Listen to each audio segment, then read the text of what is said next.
เป็นอย่างนวลน้องคือมองแท่นอน้องเจ้าเป็นอย่างจังนั่งกอดเขาให้เฮ็ดให้เจ้าเศร้าอุราบอกอายเบิ่งดู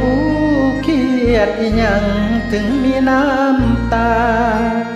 ยังมีอายการด่าสองแขนพร้อมอาปลอบน้องเศร้าทอนวลน้องอย่าร้องไปเลยน้องเจ้าเว้ามาเบิ่งดูน้องเยาผิดกับผู้บ่าวแม่นบ่อายพอเบิ่งออกปัญหาหัวใจบ่มีหยังทอเขาทำเจ็บช้ำได้หนอ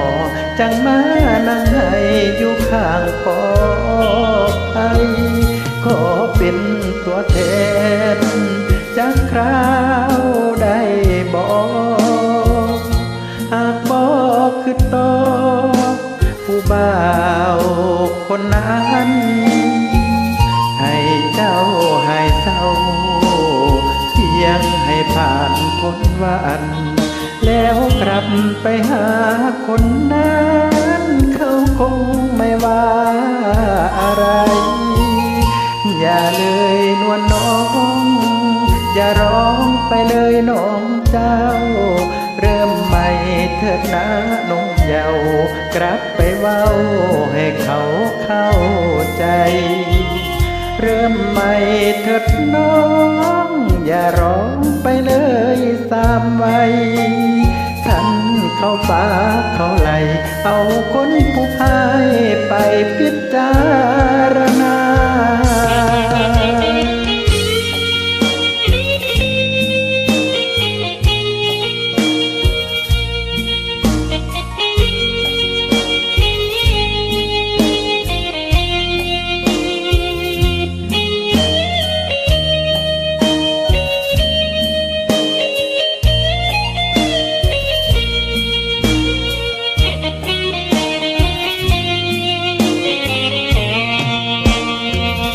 อย่าเลยนวลน้อ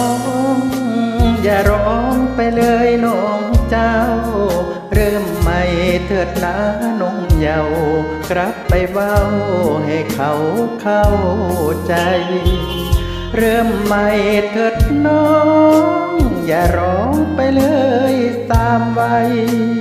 ขันเข้าป่าเข้าไหลเอาคนผู้พายไปพิจารณา